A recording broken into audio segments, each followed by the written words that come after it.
नमस्कार दोस्तों। आइए जीवन निर्माण की कुछ बातों के बारे में चर्चा करते हैं।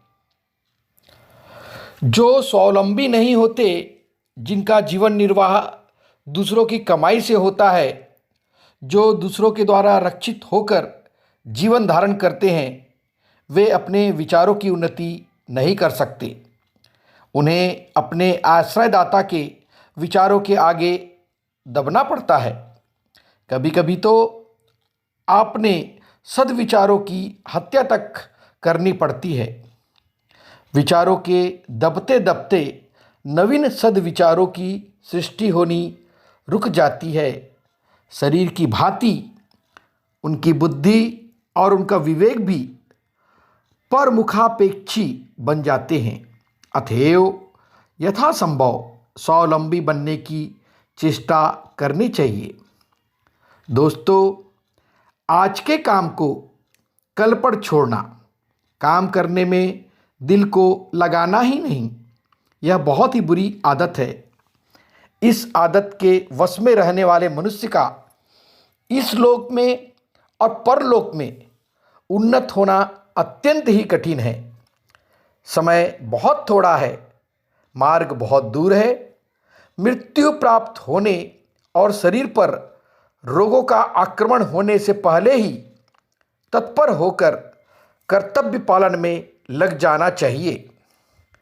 प्रत्येक सत्कार्य की प्राप्ति होते ही उत्साह के साथ उसी समय उसे संपन्न करने के लिए प्रस्तुत हो जाना चाहिए। दोस्तों, बड़े बूढ़े अनुभवी गुरुजनों की स्नेह भरी आज्ञा की अवहेलना करते रहने से सन्मार्ग पर प्रवृत्त होने में बड़ी बाधा होती है। गुरुजनों के आशीर्वाद से आयु, विद्या, यश और बल की वृद्धि होती है। उनके अनुभवपूर्ण वाक्यों से हमें जीवन निर्वाह का मार्ग सूझता है। अतएव यथासाध्य गुरुजनों की आज्ञा का पालन करने में तत्पर होना चाहिए। पराई निंदा, स्तुति या व्यर्थ चर्चा मनुष्य को बहुत ही मीठी लगती है।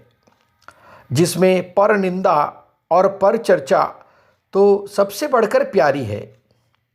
दोस्तों, निंदा, स्तुति और पर चर्चा में असत्य, द्वेष और दंभ को बहुत गुंजाइश मिल जाती है।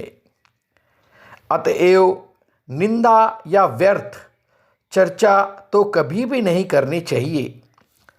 स्वार्थ सिद्धि के लिए स्तुति करना भी बहुत बुरा है। बिना हुए ही स्वार्थवश किसी के अधिक गुणों का बखान करना उसको ठगने के जैसा है। योग्यता प्राप्त होने पर यथार्थ शब्दों में स्तुति करने पर कर्ता के लिए कोई हानि नहीं है। यद्यपि प्रमादी और विषयासक्त पुरुषों की अपेक्षा मान, बढ़ाई, प्रतिष्ठा के लिए भी अच्छे कर्म करने वाले उत्तम हैं। तथापि आत्मा के कल्याण चाहने वालों की तो मान बढ़ाई से बड़ी हानि हो सकती है। उनका वह सब साधन मान बढ़ाई में चला जाता है। यह बड़ी भयानक, गंभीर और संक्रामक व्याधि है जो हृदय के अंतस्तल में छिपी रहती है। दोस्तों, हम लोगों ने अपने से अधिक धनवानों की देखा देखी अपने दैनिक खर्च, खाने पहनने का खर्च, ब्याह शादी का खर्च इतना बढ़ा लिया है कि जिसके कारण आज हमारा जीवन महान दुखी और अशांत बन गया है। इसलिए आज हम धन कमाने के किसी भी साधन को अनुचित नहीं समझते। चाहे जैसे भी हो, धर्म जाए, न्याय का नाश हो, देश या जाति या पड़ोसी भाइयों का दुख बढ़ जाए, हमें धन मिलना चाहिए। इस न्याय शून्य धन लोलुपता की इतनी वृद्धि में अनावश्यक व्यय एक प्रधान कारण है। धनलोलुप लोग परमार्थ के साधन या आत्मोन्नति के कार्य में सहज में नहीं लग सकते। अतएव मनुष्य को चाहिए कि यथासाध्य अपनी आवश्यकताओं को घटाए। जितना अधिक कम खर्च में जीवन निर्वाह हो उतना ही कम खर्च करे। धन ज़्यादा हो तो उसका उपयोग गरीब, निर्धन, अपाहिज भाई बहनों की सेवा में करना चाहिए। विचारवान पुरुषों ने लोभ को पाप का जन्मदाता बताया है।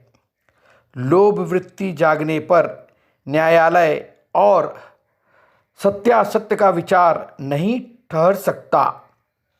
दूसरों को धोखा देना, ठगना, धन के लिए नीच से नीच कर्म कर बैठना लोभी मनुष्यों का स्वभाव सा बन जाता है। दोस्तों, आज के लिए इतना ही। इन शब्दों पे विचार जरूर करें। पुनः आगे मिलेंगे। अभी के लिए धन्यवाद। सादर नमस्कार।